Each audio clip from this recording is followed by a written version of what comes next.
Previously on Djuma Diary, we saw the Skutani pride regrouped. Safari, our leopard, is still unaccounted for. And we met Shorthorn, a tenacious white rhino bull who would not give up on his territory. That rhino sighting from the other day has still got my adrenaline pumping, but unfortunately we had to leave him shortly after we found him because of a torrential downpour of rain. And we've come out today on foot to try pick him up. And we've got this.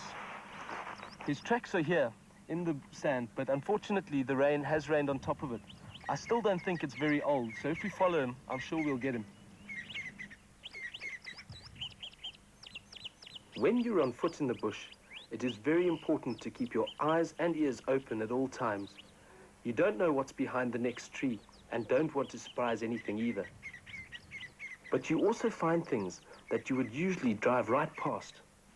Before we carry on with the rhino, I have to show you this. It's a golden baboon spider's burrow, and in order for me to show him to you, I'm going to have to try coax him out. But he's got quite a bite, so what I'm going to do is, instead of use my hands, use this little piece of grass. Now, unlike conventional spiders that make their webs in trees, this guy lives in a silk-lined burrow and only leaves it at night time in order to hunt, and never moves very far from it.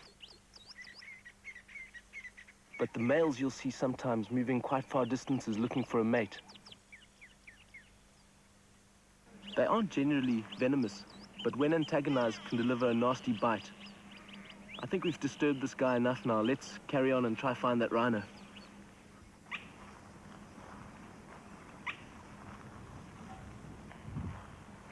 Finding the rhino didn't take long. He was having a mud bath and hadn't caught on that we were there. But as we were upwind of him, getting close from this angle would not have been wise. Rhinos have a very acute sense of smell. The next thing we've got to watch out for is not to make any giveaway noises. Those ears of his are like radar dishes, picking up every little sound. And that's his other defense. Incredibly good hearing.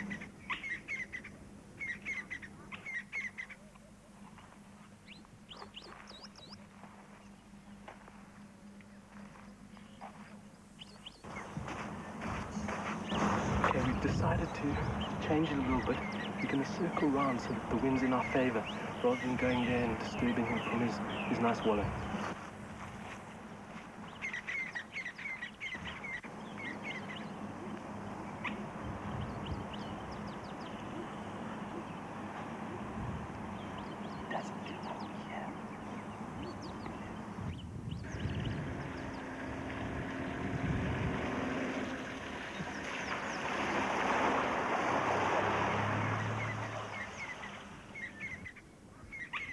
After tracking this guy down on foot, we decided to bring the vehicles in.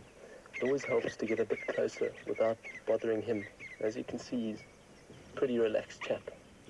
Although tracking animals on foot can be quite fun and very rewarding, you need to be very aware and careful not to spook the animals, because that could, particularly in the case of a rhino, get a bit nasty if tourists are around.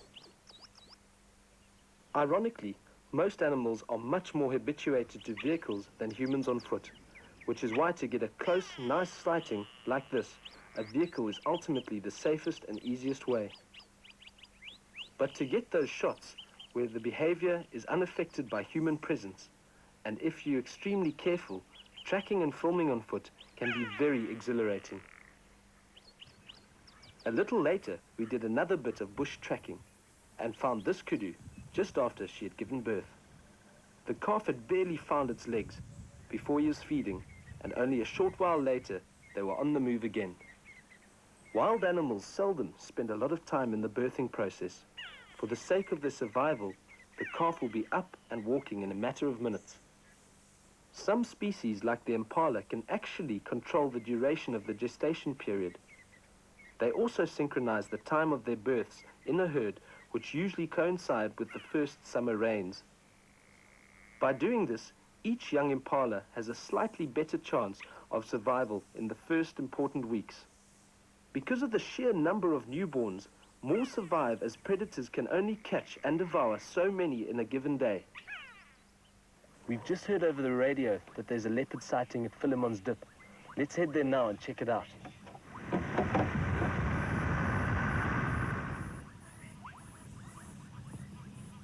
It's Mafufanyan, which makes me more convinced than ever that it is Safari's new mate.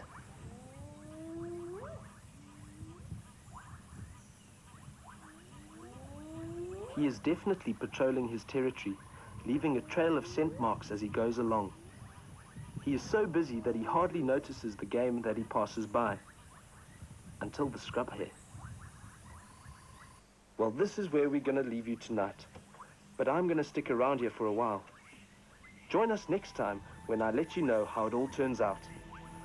Also, we'll try to track down the missing Skutani female, and we meet a new pride.